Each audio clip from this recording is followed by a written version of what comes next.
Hello and welcome back to the Dome Show, a gaming podcast. I'm your host CDome, and in today's episode, we catch back up with Josh, aka MassaBeard, the creative director behind Rings of Battle, an upcoming military battle royale. Now, today's episode is a part 2 from last year's meeting with Josh, where we went over everything about ROB. You can catch up on everything you missed down in the links below. And in today's episode, we continue that conversation going over how the game development has been going, what kind of new features and content they've been working on, and when we can expect to get our hands on the game. As usual, in the links below, you'll have all of our social medias. You can find me on YouTube, Twitch, Twitter, and then if you want to catch up with Josh or Rings of Battle development cycle, that'll all be on Twitter, Discord, Reddit, etc. All those links down below. So I hope you guys enjoy the episode. If you're listening to this on your favorite audio podcast app, make sure to give us a 5-star review. That really does help us out. If you're watching us on the YouTube video version, please leave us a thumbs up, comment your favorite part about ROB down below, and get subscribed for more content. Thank you guys for listening and watching, and I hope you have a great day. Take care. So we switched from the old UE4 mannequin to the new Lyra mannequin, so that I don't know if you saw the video that I shared around of the guy walking up without any issues. Your Discord? Yeah. Yeah, I've been keeping up. Whatever you popped in Discord, I've been watching that. So yeah, I sent the video of the new IK system, the movement system. So basically, up to 40 centimeters, which is that's 40 centimeters is 15.78 inches. Jeez, I was way off.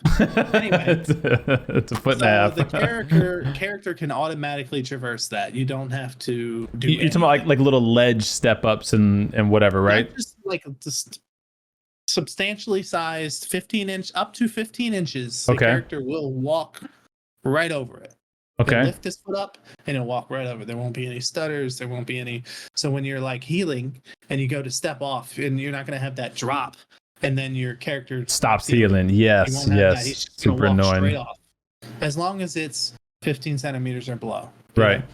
Not going to have any issue. So that includes every asset. It's automatic. Okay. The engine does it itself. So that's something that Rev's been working on, and of course the rigging and all that of all the bone. So the new mannequin has way more bones. So okay. Each individual bone in the actual mannequin is rigged so that you can move them separately.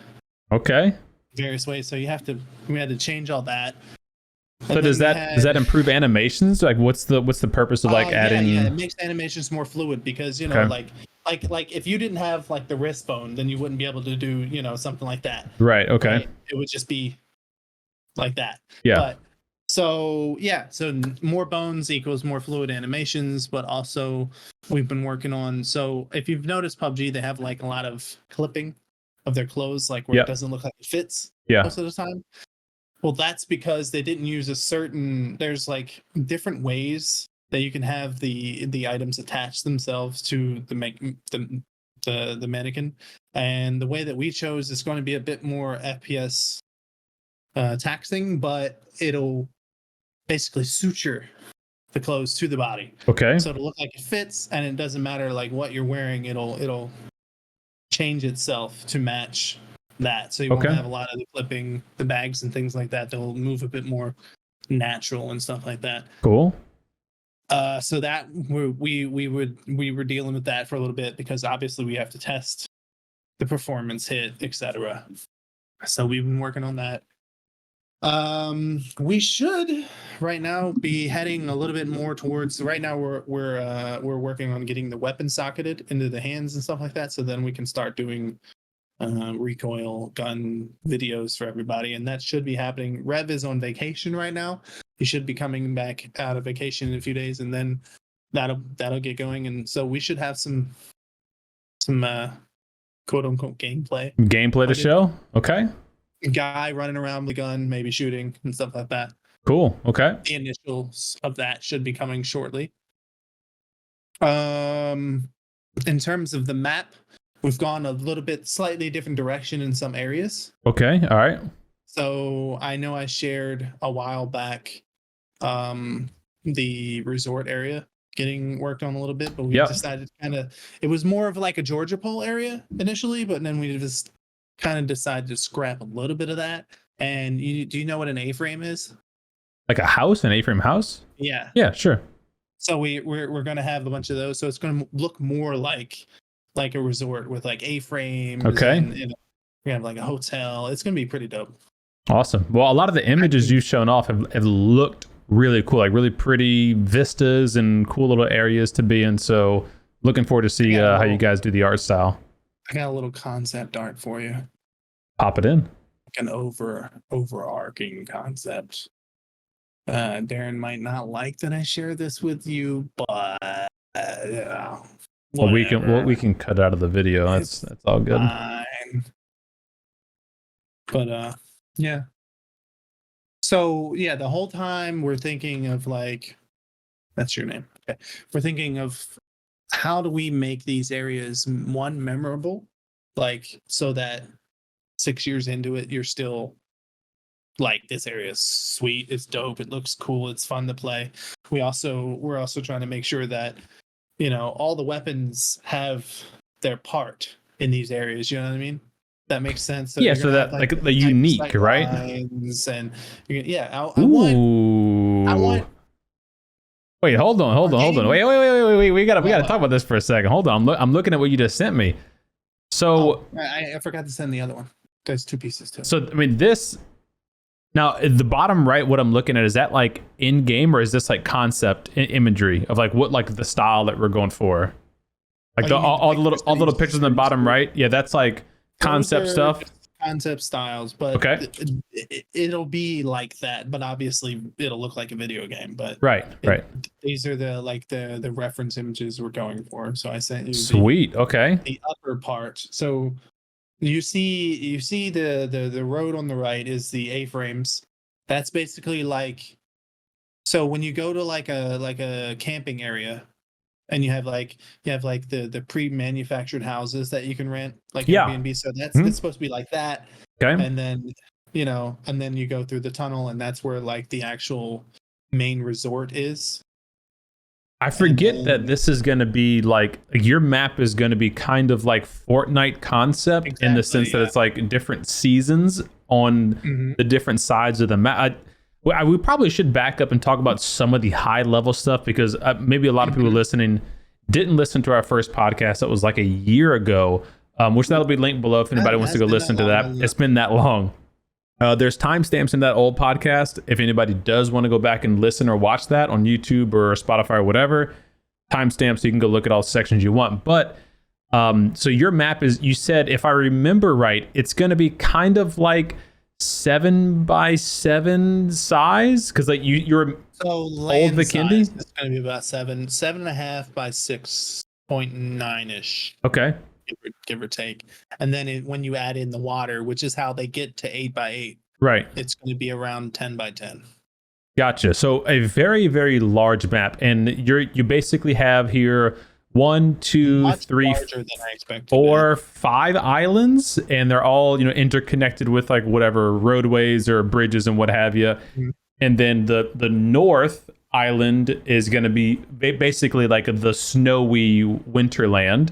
The eastern island is like a desert area, and then the main, middle, and the southern islands are all more like foresty, not jungle, but foresty, that kind of stuff. Jungle off to the southwest, and then the rest is going to be like heavy forest. Gotcha. I like that take on a map design, as opposed to doing 5, 6, 7, 8 maps and then having to worry about like updating each map and cycling through them, and the map selection, all that kind of stuff just seems like it's added strain on the developers that isn't needed. So I like that you guys are going for that with single map approach. Only on the developers, like theoretically, if it's successful and we have the people like developing the maps, wouldn't necessarily be an issue.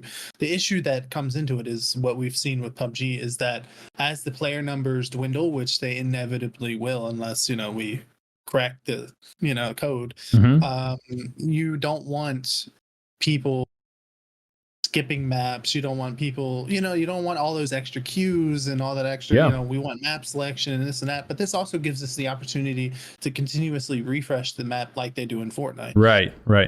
So And you guys to are do only cool focusing shit. on FPP, right? So that's one less Yes. type of queue to worry about. So you're going to have yeah. FPP, one map, and then you're going to have solos, duos, and squads, or are there more of that? Yeah, solos, duo, squads. Okay. Just like that. Yeah, we want to be able to do neat stuff. Like if we have new features and stuff to test, then we can just pick an area and kind of like if it's something specific, like a new, I don't know, a new building type or something like that, we can just plop it into an existing area, readjust for it and stuff like that. I don't know. I just think it's overall less complicated. It's better for your numbers, and and also we're gonna have cool things like area specific weather patterns. Like a blizzard up north in the snow, or rain in the jungle when you're down there and stuff like that. That's cool. So it's gonna be cool. I don't know. Are the weather plans are they gonna be like persistent where it like you load into the map and it's instead of I'm gonna keep referencing PUBG just because it's a lot of people recognize, but PUBG, like Miramar has like Miramar sunset, Miramar day, like the daytime, Miramar morning, like there's different preset weather modes for that map. So for the specific areas, they're just going to be like throughout the map. Like every map will have like a certain percentage for there to be a thunderstorm rain thing happening in the jungle, and there's a certain percentage that the north is going to snow. It's not going to be every time, right? Maybe it'll be off and on throughout the match. We'll have to see how that works, but I think that's a good idea. It'll add something neat to those areas that you won't get in other areas. As far as like the global map weather, right now there are no plans to do anything other than just the straight sunshine. But we were thinking like Wacky Jackie ways back did a video of like his version of like night vision or whatever. Yeah, and I thought it was pretty cool and pretty dope. So I thought we could do a night map where you get night vision goggles that you can use, but they're like battery powered, so you have to like decide when you use them, when you don't use them. Oh, cool. Yeah, that'd be a sick little mode. Something that I was thinking that we could do, like once every 10 maps or something, you get the night version with the night vision, and then you play it that way. I thought that'd be cool, but we'll have to see. Obviously, it comes down to what we can do technically. Sure. We're already pushing the boundaries, I think, in terms of upgrading and taking away FPS to do that. So we need to strike a balance. We want you to have a minimum of FPS, while still having an upgraded visually, audibly, all around better game. Yeah.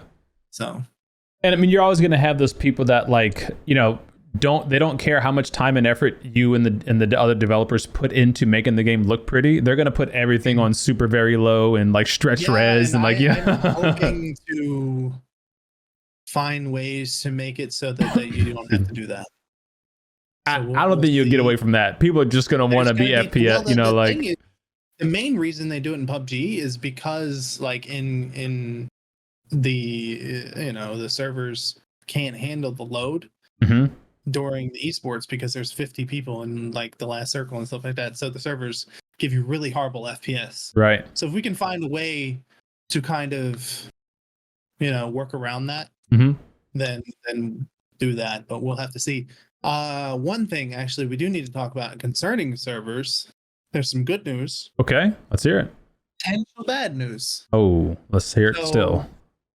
There, I can't remember exactly what it's called, but essentially there's going to be processes that PUBG currently does on the client side of things instead of the server side of things. Okay. And we're going to be doing those things on the server. So one, that's going to require us to have beefier servers, which we already wanted to have anyway because we want to have higher tick rate servers than PUBG did, which should theoretically make hit registration and things like that a lot more reliable. But another thing is that it immediately and fully eliminates the possibility of doing things like speed hacking and stuff like that. It eliminates it. You cannot speed hack without these things being done in the client. At least that's what Rev told me. Okay. And for those who don't know, Rev is you're basically your lead developer, your lead He's coder. The lead developer, yes. Right. The guy who knows the things. He's been doing web development and Unreal Engine development for like 25 years. So the man knows his shit. Awesome. And by the way, we haven't mentioned this, but in the intro, I'll have mentioned this unless someone skips over it. You can obviously go to the Rings of Battle official Discord. That link will be in the description. That's where Rev and you post updates, sometimes weekly, monthly, just as like what's happening in the development cycle. You look for feedback of the community. You post, polls and questionnaires and all that kind of stuff. So if anyone is interested in that sort of stuff, seeing the development, being a part of it, make sure to join the Discord and follow him on Twitter. Of course, all those links will be down below. We always answer. Yes.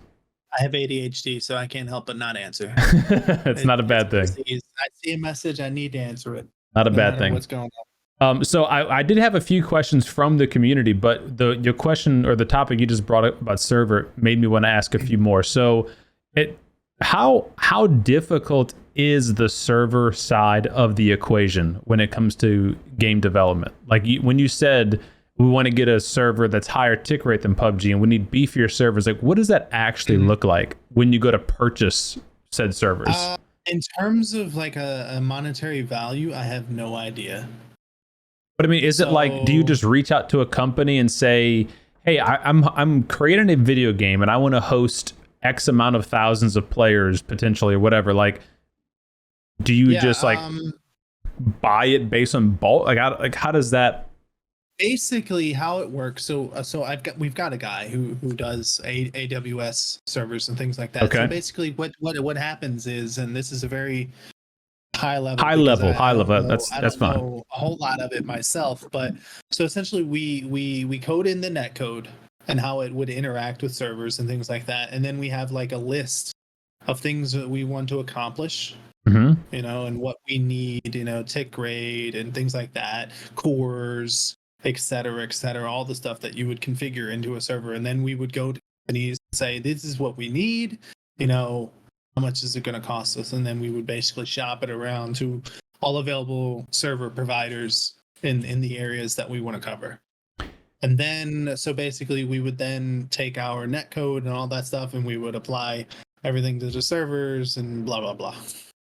That's about as in-depth as I can get. Okay. Unfortunately. Where are y'all looking to get servers at? Have you gotten that far yet?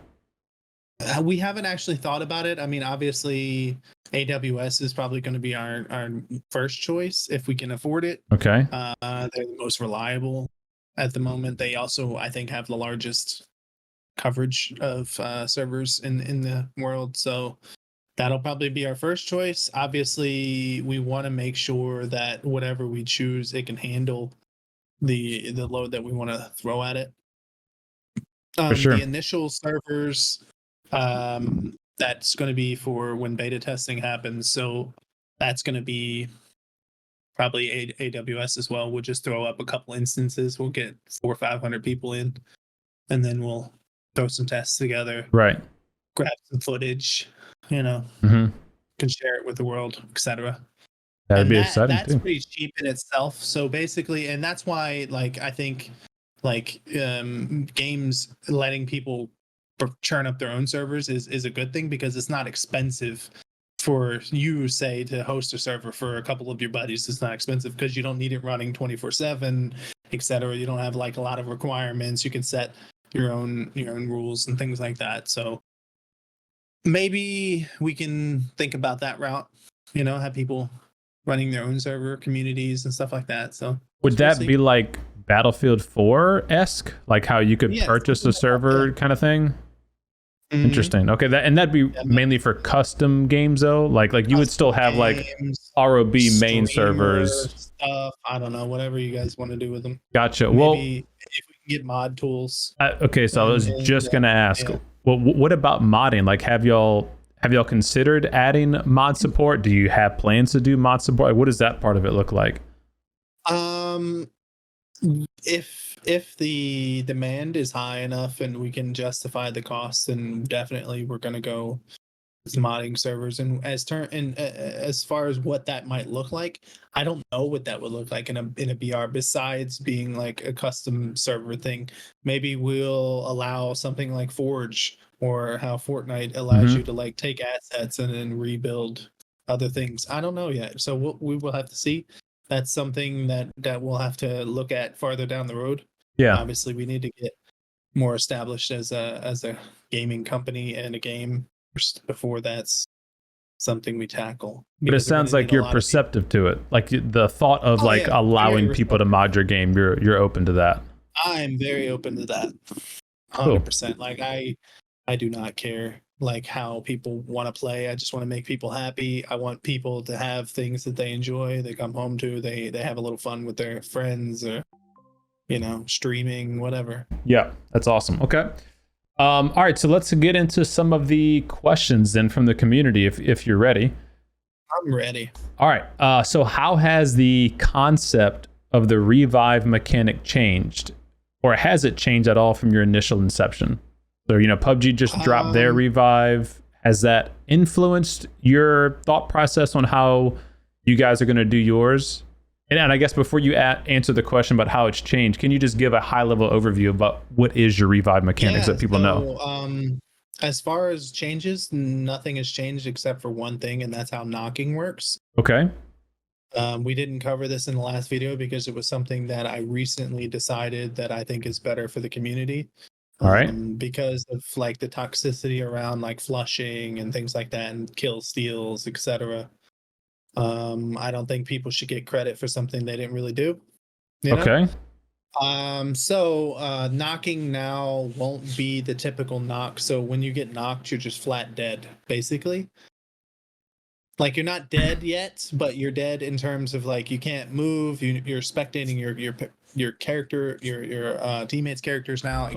Okay. So you won't be able to give any information, but the team won't be able to eliminate you from the match in any way, unless they eliminate your partners. And so basically when you're downed, we're going to call it downs now instead of knocks.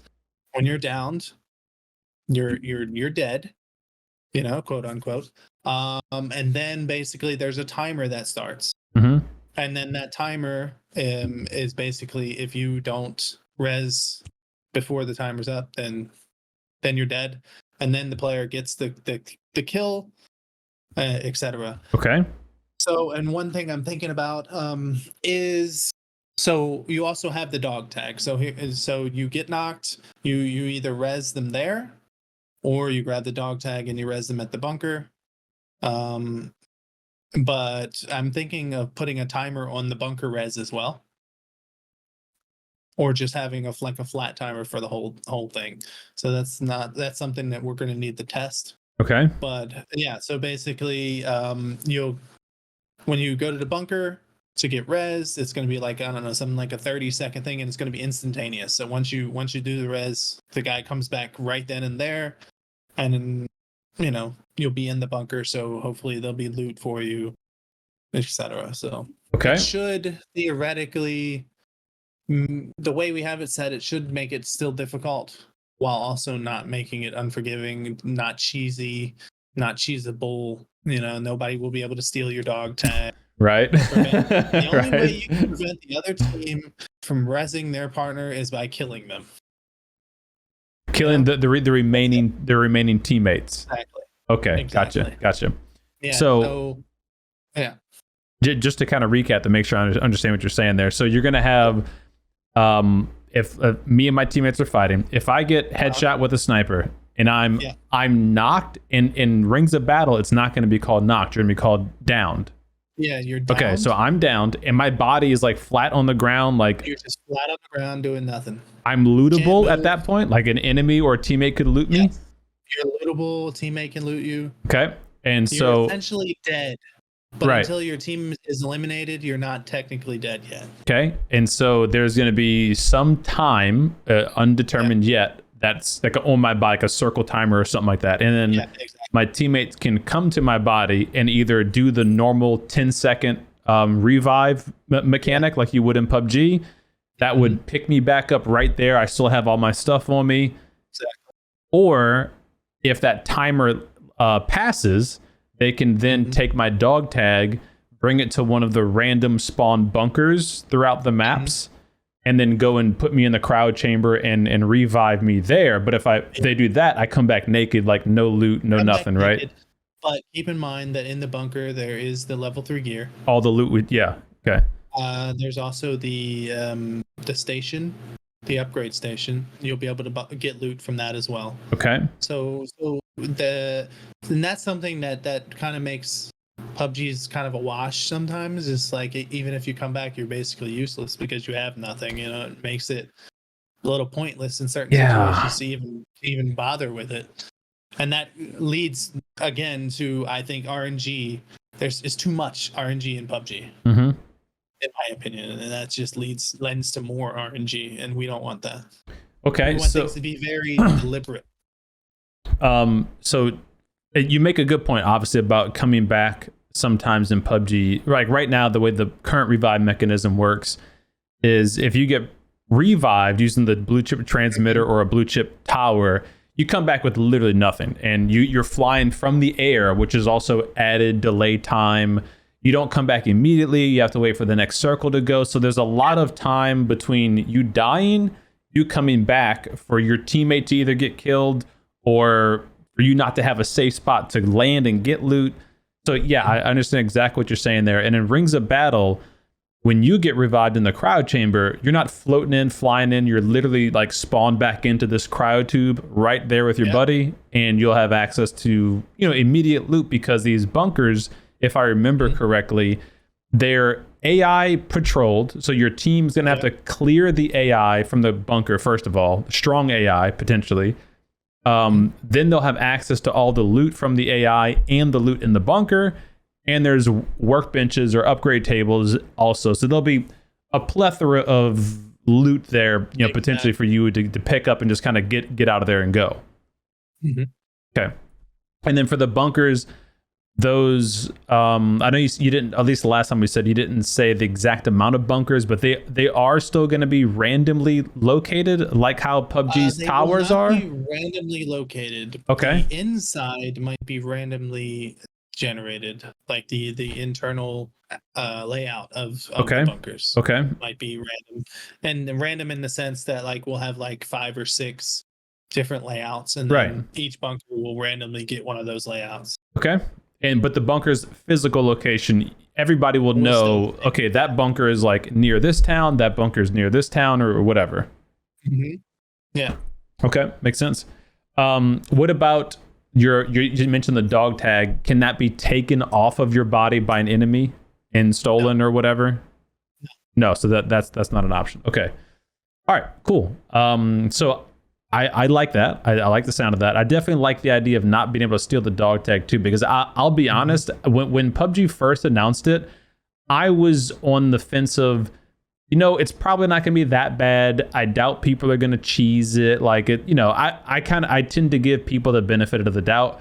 After playing on it for a couple weeks, they cheese the crap out of it. Like it doesn't happen all the time, but it does happen. And when it happens, it really is a sour feeling. They're camping the towers. Yeah, which time. I mean, like, which is fine. Yeah, like that's a valid strat. Like you could do that. That's okay. But like being able to like just take away the dog tag and like throw it in the bush and run away, that's very, very suspect. So I'm glad you addressed that. Before we move on, if we were going to move on, go ahead. I want to address people saying, well, the dog tag thing, it just, the guy can just run away and come back later or whatever. Technically, that is possible, but we have to remember that in Rings of Battle, there is no hiding in the zone. So like you get a lot of damage from the zone, right? Exactly. Like you're gonna die probably trying to do some stuff like that. But basically, so like you're fighting a team, you knock one. If you're at his body, you're basically just gonna stay at his body, and like unless the zone is pushing you, you have no reason to leave that body. Right. So you can just guard that body until the zone does push. And if they don't want to come get the guy, then whatever, then they lose a teammate. Right.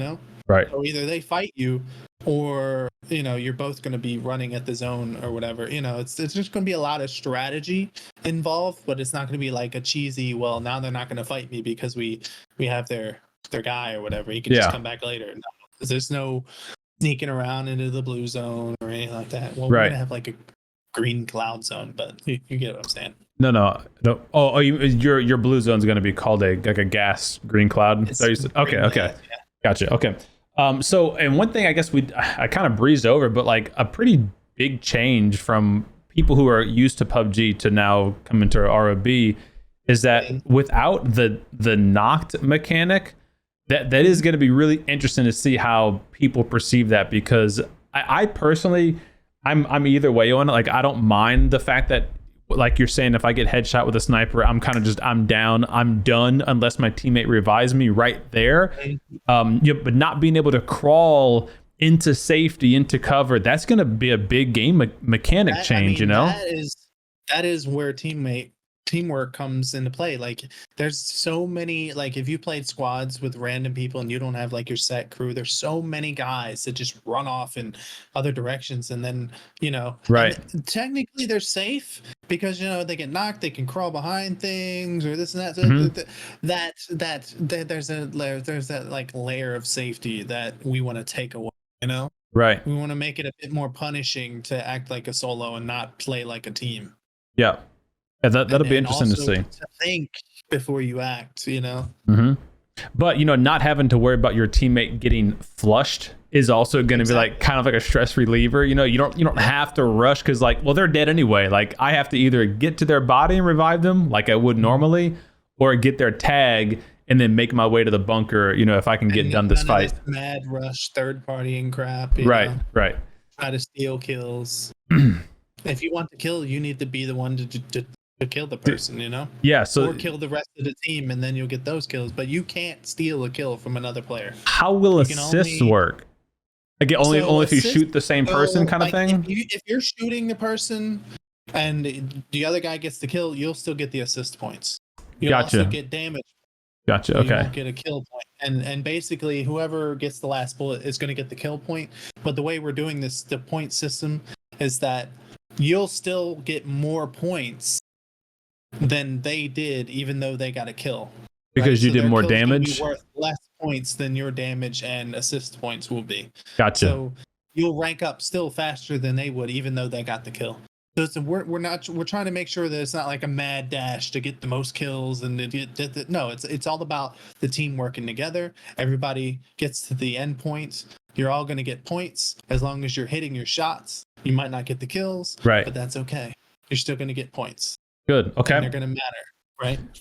Well, so speaking of having the points matter, what kind of reward system have you guys thought about for the end game? Like, what is it? Just like, hey, I get X amount of XP based on all the damage I did and the kills, and then if I get the victory, I get extra XP, or is there anything that like persists out of game? So basically, like, you'll have your assist points, you'll have your damage points, you'll have your survival points, your healing points, all these background systems that normally happen in all the other things. They'll be the same. The only difference is that for winning, you're going to get like currency. And we talked about this in the last video, and then that currency will take you to a special store that you can only use that currency for those skins. So you need to win to get these skins. So, right? And it's not going to be like a one-win thing. You need to you're going to have to accumulate a bunch of this currency before you can start spending. Would and again, forgive the PUBG reference, but just to make it easy for people listening, will it be similar to like the artisan token in the workshop for PUBG, where like there's like only like 5 specialty skins there, and you can only buy them with these like quote unquote artisan tokens? Is that like the kind of thing you're talking about, like a very small amount of specialty skins? We'll have like a group of 10 skins initially, like super special skins. We'll make them super sexy and sweet or whatever, and then you can only achieve those skins by winning and using that currency to buy those skins. That's the only way you'll be able to. You won't be able to purchase those straight. Okay. You can't trade them. That's going to be your, like, I am such a badass, I have this skin, I've won so many matches, etc. That's cool. Another thing that I want to do is because, like, if you look at like Tarkov, you see that there's various weapon parts that you can add to weapons, and Yes. there's like Yeah. different styles of like red dots and other scopes, etc., and like that. So I want to add that as like a reward system. So eventually we want to make it so that each weapon has like slots on the weapon. Okay. You can basically level the weapon up, and you can unlock slots, and then you can switch. So like your handguard can be like red aluminum versus a plastic or something like that, you know. And then you can change your red dots, the like the shape and things like that, you know. So basically you would set up your weapon outside, and then when you go in game, when you pick up that weapon, it'll have that visual thing. But the skins would still apply, but like the weapon itself, like the parts of the weapon would look different. That's cool. Okay, like, yeah, that does. It does. Style of bust stock, different style of like vertical grip, etc. But they won't change the mechanic of the gun, like the stats of the gun. No, it's all visual. Gotcha. I like that. I think it's cool.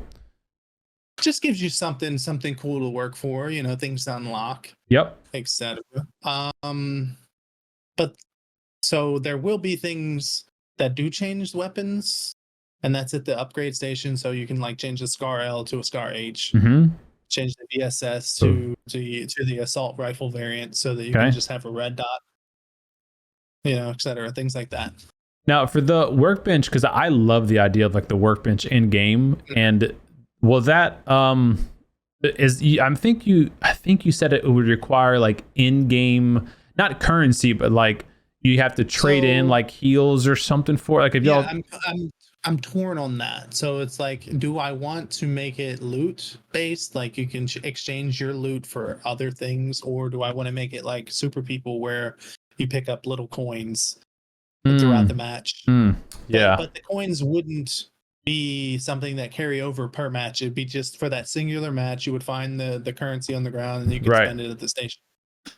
So we'll have to test that and see how that works. We'll probably end up going with the currency thing because it's the easiest thing, and then you don't have to do all the math behind how much this weighs and how much it should be and stuff like that. But we'll see. We'll do some testing with that. But basically, the station is sort of going to kind of work like a Warzone buy zone, like the buy station. Yeah. So you'll be able to buy, you know, attachments. You'll be able to buy gear, etc. So if you couldn't find an extended mag, you could just buy one at the station. Oh, so there also will be special things for certain weapons, like the Glock can get like a drum mag or something like that, you know. Okay. Will you be able to get anything gear wise from the buy station that you could not get in the world, like as a rare spawn or something?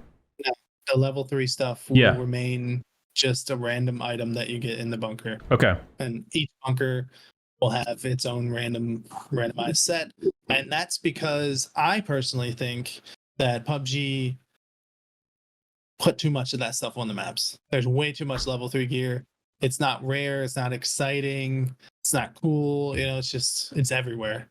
It's very overpowered on like Vikendi and Tego, where there's like, you know, those massive amounts of drops and all that kind of stuff, and you have the cave and, you know, then the security rooms and all that kind of stuff.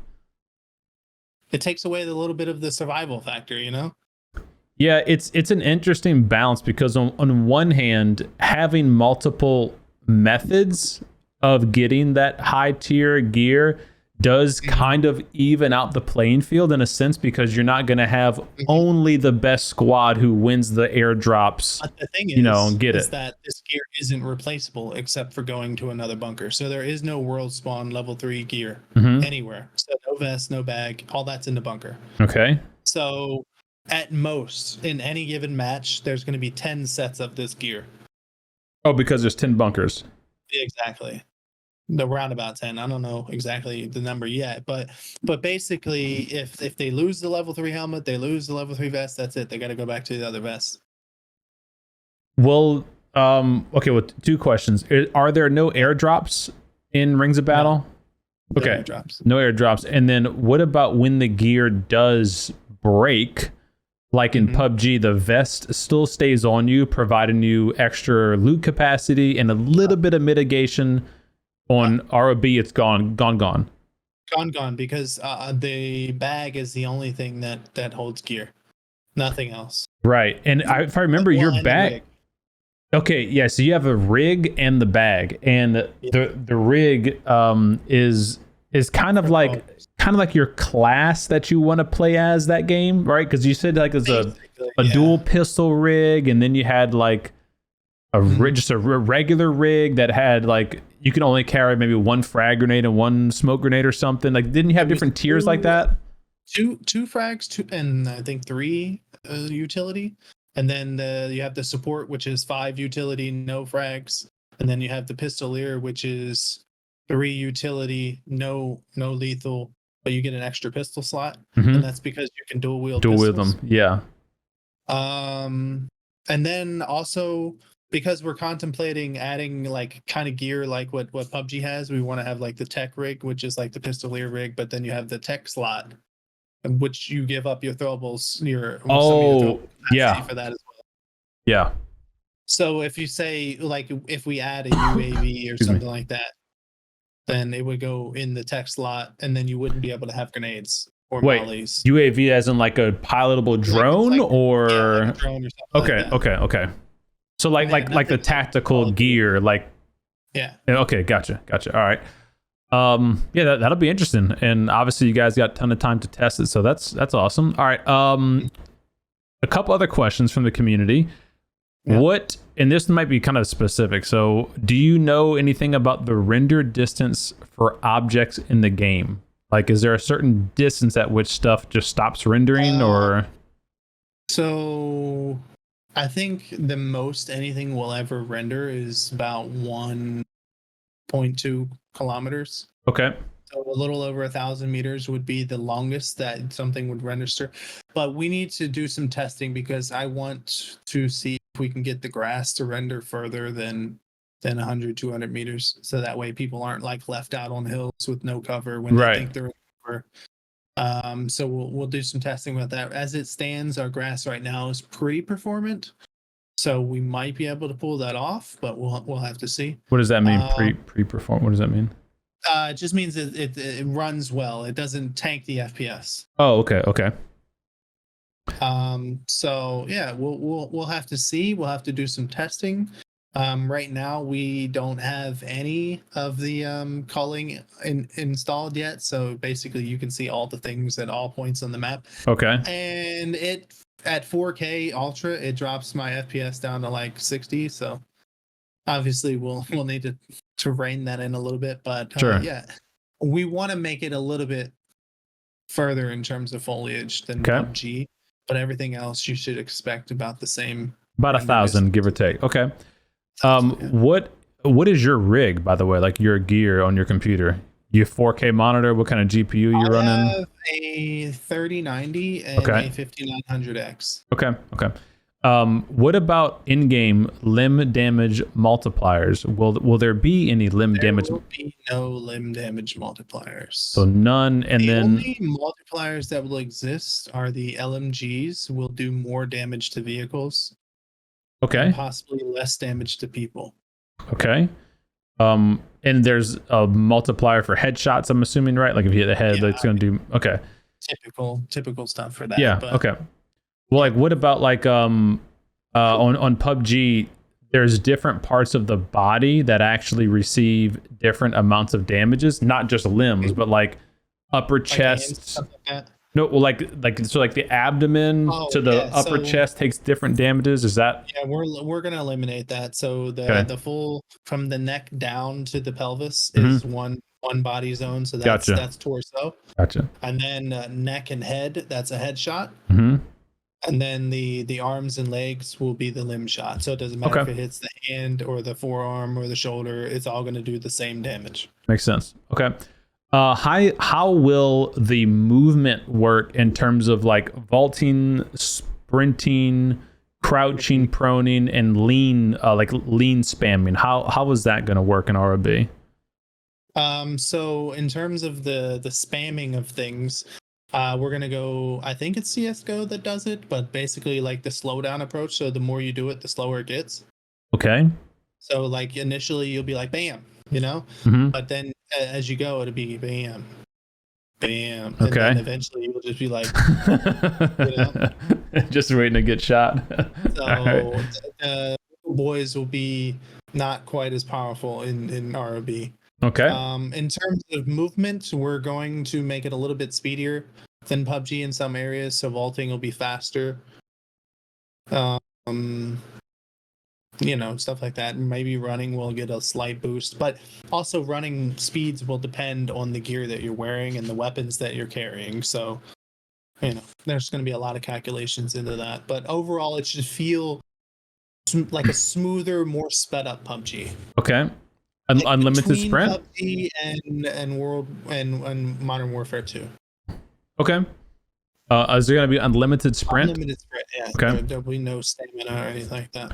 What about the crouching or proning? Will you be able to just move as normal when you're crouch proned? You're not spamming it. It's fine. Okay. But if you do spam like stand crouch, slower, yeah. It slows it. Okay. Slower, yeah. Interesting. And it's gonna be quick. So you probably get 2 before it starts to slow to the point where you're going to be detrimental. So gotcha. And is there just an internal cooldown, or will the player know what their cooldown bar meter is? It'll be invisible, but you'll get a feel for it. We'll probably obviously put the numbers out there. Like it'll probably be like a 30-second cooldown. If you get to the slow thing, maybe 30 seconds before you can do a fast one again or something like that. I don't know. We'll see. We'll have to test those things so it doesn't feel too punishing, but enough that you don't go. You don't abuse it. Yeah. Exactly. What about boosting? Is there boosting in ROB, like with painkillers and drinks, whatever? Each boost will have its own okay, so for instance, the adrenaline syringe will do a full boost, but it'll also double all the benefits. So speed and healing will be faster in terms of the ticking. Yeah. Right. And in terms of your running, you'll get a slightly higher speed boost with the adrenaline syringe. But at the same time, you can't boost again until that adrenaline syringe is completely gone. Ah, interesting. Okay. Yeah. And then the other boosts will just work as normal. One will go much faster, but it'll boost for less. One will be slower, but it'll boost for longer. And can you double dip on the smaller boost, or you have to wait to the... Okay. Gotcha. Those will just be speed differences. Like if I need a quick boost, boom, or if I need like a full, kind of thing. Yeah. Okay. Really dependent situation, just like they are now in PUBG. So it'll be similar. So kind of a more broad question. What have you seen anything from playing other BRs, whether it's PUBG or you said Tarkov or Warzone? Have you seen anything in the past 6 months or so that's made you rethink some developmental choices around ROB, or have you just kind of still been, sticking to the original plan for the game? As far as changing any of the original stuff, no. I think we're still headed in a solid direction. I think the choices that we're going to make should make the hardcore battle royale a bit more palatable, I guess, for a lot more people. But there have been things that I saw in other battle royales. I said that's pretty neat. Maybe we should try to implement something, along those lines. Like for instance, like when I saw the dynamic circles and super people, that was something I was like, yes, we got to have that because that makes sense, right? Etc. And then like with the bunker station where you can buy things, like I would like to do ammo boxes, which you see in Warzone, so you can carry like a box, and if you need more ammo, you just throw it down and get more ammo that way. Stuff like that. Okay. What about from Warzone, their triple ending, like moving circle thing? When I first saw it, I was like, hell yeah, that's pretty cool. Innovative, kind of neat. But then when you see it in practice, it's actually horrible. I think really, really ass. Like, and you get caught in those, and it's, I don't know, it's just frustrating a lot of times. Who needs triple the RNG? Not me. Understood. And I guess that wouldn't really fit necessarily the more hardcore experience. Adding that extra layer of But RNG. also because of how deadly our circles are, that would be atrocious. I think. Yeah, that's true. That's true. Yeah. Super frustrating. Okay, so when can people expect to see some gameplay of the game? You mentioned like We are trying to shoot for at least getting boots on the ground by around September. Even if it's a couple people behind the scenes, just testing some stuff. We're trying to get some things, and then obviously from that we'll pull some video and stuff. And so in the next few months, you should be seeing some solid gameplay stuff. sweet. Whether Sweet, it'll be okay. playable or not for the masses, that we'll have to see. But I predict some people are going to get their hands on it in the next few months, and we'll finally get some like real in-game feedback. And the only reason why it's taking so long is because this map is huge, and we want it to be more thought out, more precise, more beautiful than any of PUBG's maps, right? So, and that includes like laborious going around the map, studying different sight lines, and making sure they're not overpowered, they're not too many, there's not too many areas where people can third party, etc. Making sure that there's not too many areas where there's not enough cover, there's not too many areas where there's too much cover, etc. Well, I obviously have no knowledge on game development, but it seems like stuff like that would be one of those things that's super hard to precursor in the development stage. And then once you get people playing it and like you're looking at map analytics of like hot points and that kind of stuff, your heat maps, then you can be like, oh, okay, this is like a little too powerful of an area to be in. Maybe we got to, kind of dial that back a little bit or something like that. When you don't have a full blown art department to pump out assets. Dude, you guys gotta get on board AI, man. Get the AI to do it. Trying to get as much done right the first time. Sure, I respect that. We have to make minimum revisions because we don't have a lot of people, we don't have a lot of money, and the more time we take now, the less time we need to take later. Right. So, well, I was gonna ask, have y'all thought about cutting the map in half? Essentially for like the alpha kind of thing, like, hey, like let's just focus on, instead of a 10x10, like a 5x5. You're not going to get the whole map by September, probably. Okay. More than likely, it's going to be a shell of what it will be eventually. So you're going to get like early Sandhawks where the buildings don't have textures. Gotcha. And then maybe you'll just be fighting behind a square. That's just where a rock might be, etc. Right. That kind of stuff. It's gonna be rough visually at first. I mean, there'll be some nice areas, obviously, but the true details won't come until much later. Okay.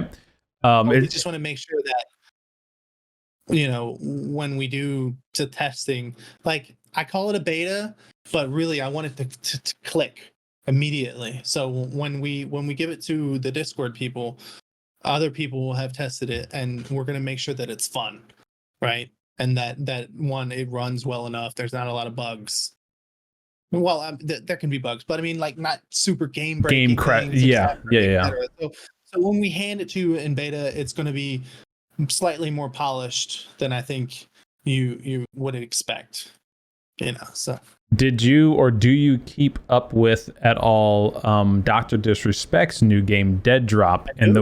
Okay, so I've played every snapshot that they've released, and so from a developer, isn't it interesting to see that take on a release of a video game, because they do get a ton of backlash from just like an outside third party. Oh, what game are you playing? Oh, this looks like crap, like just visually.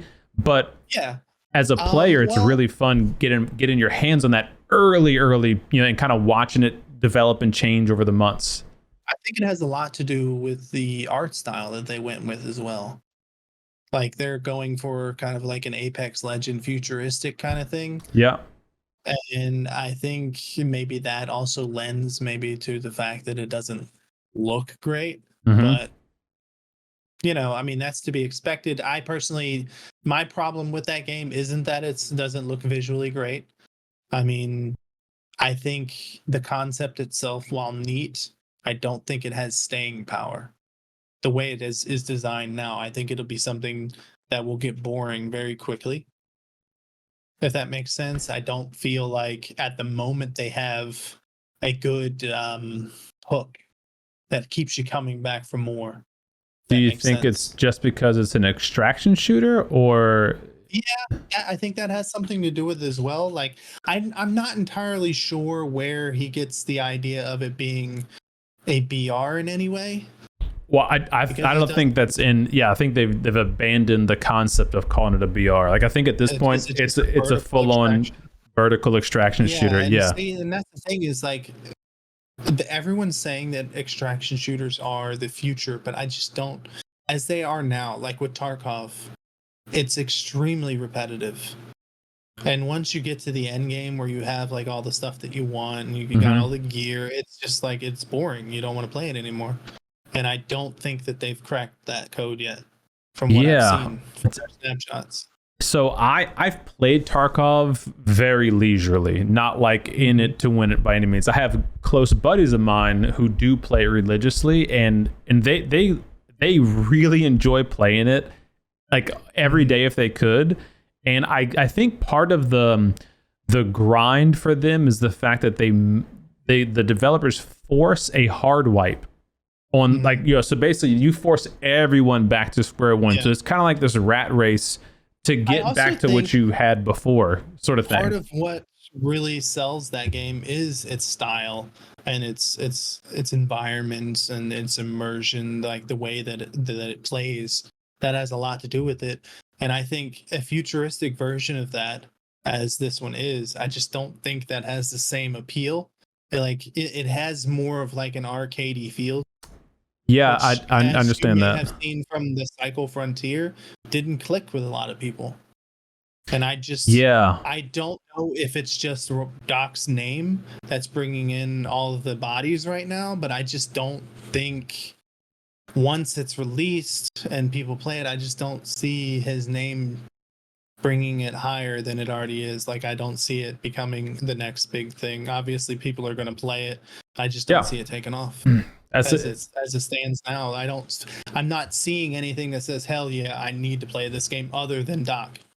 Yeah. Especially with the NFTs and all that shit. Ugh. Yeah, it's an interesting take on it, because you are partly right there in the sense that if the Doc's name wasn't attached to it and they were releasing these pre-alphas, would it still carry the same weight? And obviously the answer is no, it would not carry the same weight, but would it still be interesting enough for people to, you know, to be kind of waiting on each drop, so to speak? And then the NFT part of it, I'm so either way on the NFT thoughts of in-game. Like specifically for video games, I think it makes sense that you would allow a player to own an item.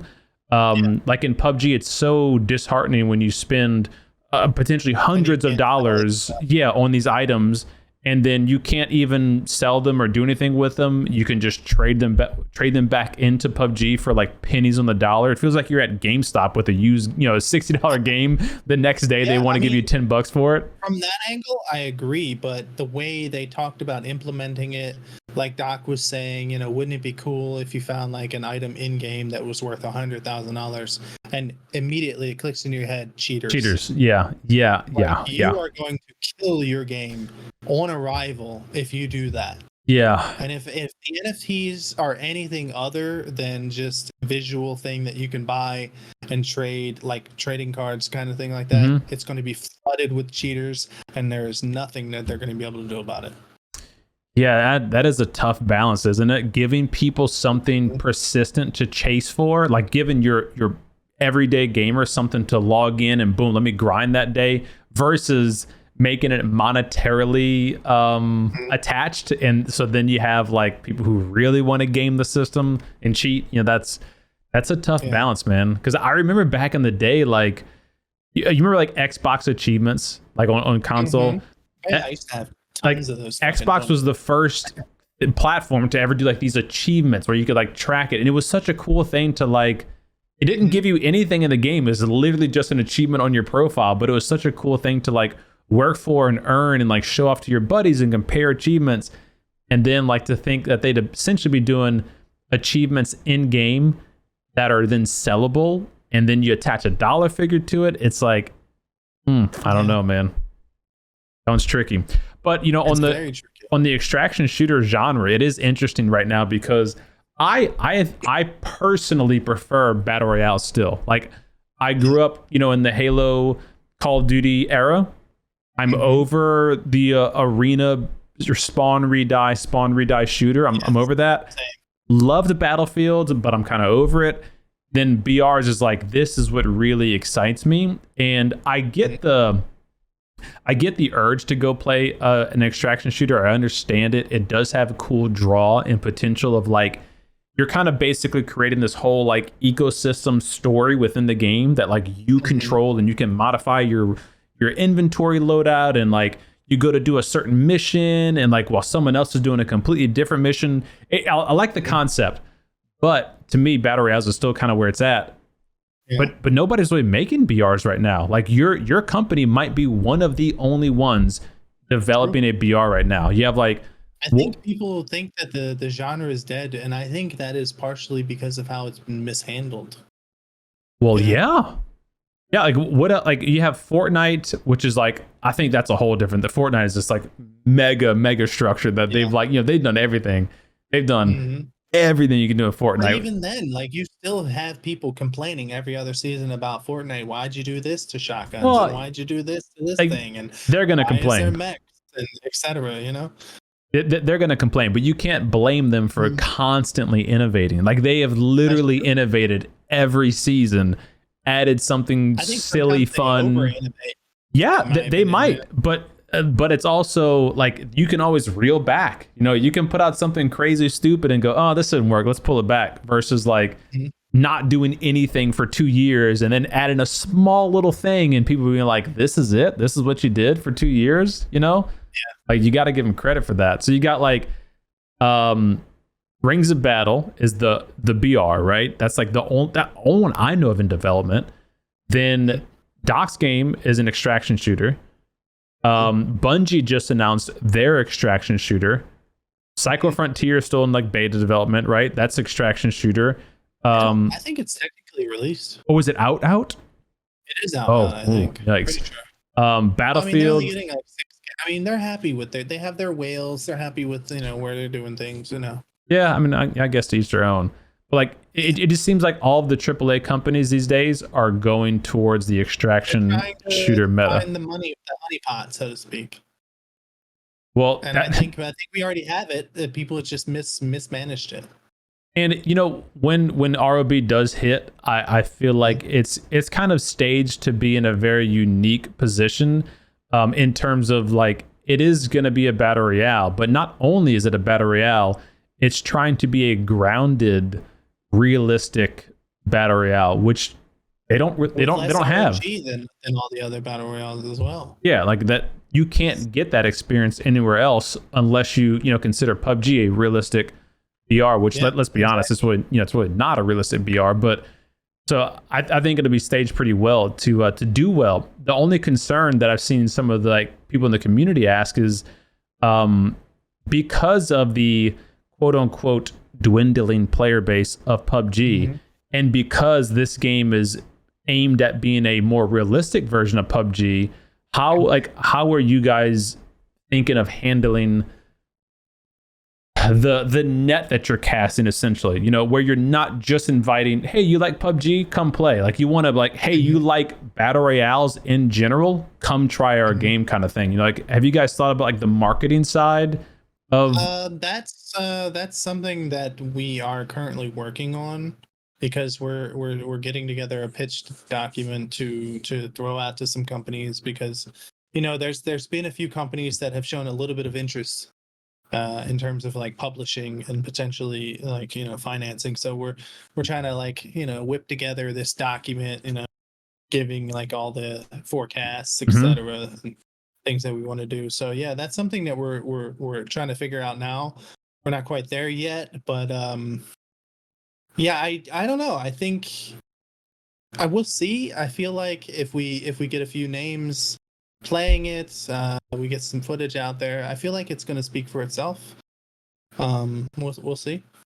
I could easily see us in first weekend pulling a couple 100,000 people easily. I could see that happening. Whether we get anywhere close to what PUBG accomplished in the first years, maybe not. I don't know. We'll see. I think the thing is to reverse the hatred people have grown because of the mismanagement from the like with Warzone 2, where people are like, oh, we want Warzone 1 but improved, and then they got Warzone 2, which was basically a completely new reimagining of Warzone, right? People hated it. And the same thing with PUBG. It's like, okay, we want PUBG, but we want you to fix these things and make it better. And PUBG's like, well, what about this thing instead? You know? And they just keep doing that. Fix the movement. What about this instead? You know? Right. And that's something that I think we are doing differently. So like if someone says, hey, I hate this, and then 80% of the player base says, I hate this, then we're going to remove it. I mean, it's pretty simple. Like, our creative vision isn't so stuck in stone that we aren't willing to make concessions to make the player base happy, because at the end of the day, you're paying the bills for us. So if we're not making you happy, then we're not doing our jobs. So I got two questions. One is back when you talked about potentially a publishing company. So how... like, let's just say hypothetically, EA is a publishing company, right? And they see what you guys are working on. They're loving the direction of your game. How does that, like, what does that look like? How does that change your development cycle if they see this reel you're putting together, or this doc or whatever, and they go, okay, here is, I don't know, a $1 million budget. Give us something playable in 6 months or whatever. Like, how does that really change what you guys would go and do? Like, would you? Only thing it does is fast track everything that we're going to do, because I'm never going to agree to a deal that compromises the vision that I have for where I want to go with not only the game but also the company. Like, in terms of like I want to create an ethically sound business. You know, I want a game that people love, but I also want a company where they hear the company name and they're like, oh, that place is awesome to work. I heard such and such had this and that, you know. I want people to be proud to say that they worked for me.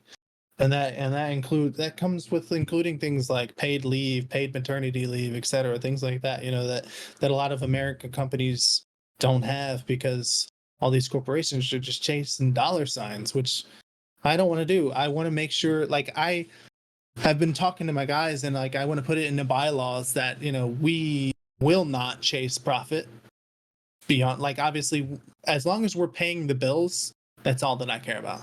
And that's going to be in the bylaws. There's not going to be chasing profits for shareholders, none of that bullshit. There's not going to be any executives getting 700% more than the lowest guy. You know, all these things are going to be ironclad in the bylaws so that they're never broken, never changed. And I will not sign a contract with anyone for any amount of money that will compromise those values. So essentially you're saying you will not sign a publishing deal, because I can't imagine any publishing company would agree to that. So it depends. like there's nothing concrete right now, but there's one place who may or may not have accidentally been the birth of BRs, and we're talking to them, and like, for instance, they would most likely just be like, okay, we want 40% of like this kind of revenue or whatever, which is fine. I'm fine with giving revenue, right? But my comeback will be, that's fine, but we decide what happens when it happens, etc. And a lot of companies are okay with that, as long as you can prove, you know, the business model that you're working with. As long as they're going to get some money out of it, they don't really care about much other things. But we'll have to see. And if I don't get a publishing deal, then, you know, we'll figure it out. But what did Brendan Green do? Do you know his story? Like, did he sign a publishing deal with? It around to everyone, and I think Bluehole was the only company that was like, yeah, we'll help you make this game. But so he was still the creative director for a while, right? And then he eventually sold it to them or something like that? I think basically that's what happened. Like, I think he sold them the rights to the game, but he still had creative direction. And then I think later, and this is all hearsay, I don't know, Right. but I think later he then gave over creative direction in order for, like, you know, a sack of cash, but also, like, I think they helped him open the other studio that he did or whatever. Right. I think that's what happened. So basically he was just like, okay, I created what I wanted, I don't want it anymore, you guys have it, give me some money, and then I'll go off and do my own thing. Yeah. Okay. And that's not where I'm going. You're trying to build something that you can build upon. Like you're not just building like an app that you can ship out. The next Crafton. Gotcha. But, you know, with more ethical behind it. Right. Yeah. I mean, to be as big as Activision without all the bullshit that Activision has. You know, like that sounds like a tall order. A bunch of people, the sexual harassment suits, the fucking CEO getting 200 million in bonuses while laying off 1,000 people. Shit like that. It's not going to fly with my company. Yeah. Well, that's very admirable of you. Taking money out of my people's pockets. That's very, very admirable of you. All right. What else? Well, in my opinion, and again, this is narrow vision. I have no no experience in that. Everything is way easier the smaller your company is. Like when Brendan Green's team was just his team, it was like, whatever we want to do, we're going to do it. We want to change it, let's change it. And now PUBG is this, this huge umbrella under Crafton, and it's like, okay, we have offices literally across the world who are all working on different features for the same game. So it's like so many pulling strings here. Like, it's such a slow moving machine versus like your team. And even if your team grew a little bit, if it's still circled and centered around one vision, it's such like a more fluid and easily adaptable thing. At the end of the day, it still came down to money. Like Brendan basically sold his soul for money. And he didn't do it as badly as some people do, but at the end of the day, he compromised his vision for money. And that's not something I'm willing to do. He didn't have to sell to Crafton. Right. I'm pretty sure that Bluehole could have limped their way to billions eventually. Sure. I mean, I think before Crafton even got a hold of Bluehole, they were already in a couple million player base, right? Or something like that. They were big. They were big. Yeah. So they didn't necessarily need to do that, but they did that.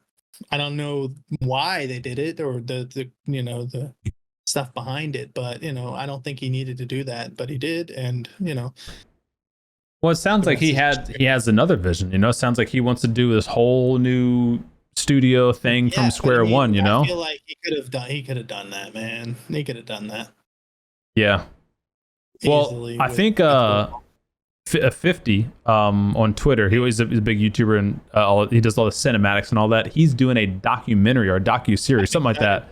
I'm super excited to watch that, and hopefully that'll kind of give us some background answers on all this stuff. Potentially a September-ish showcase of like some video, maybe some like very small, intimate gameplay sessions with a couple of creators or something like that. You and the dev team, of course. So we're looking forward to that timeline. And then if everything goes smooth, you're shooting for a Discord, a closed alpha Discord, where people who are in the Rings of Battle Discord will get first access to play the game. Yeah.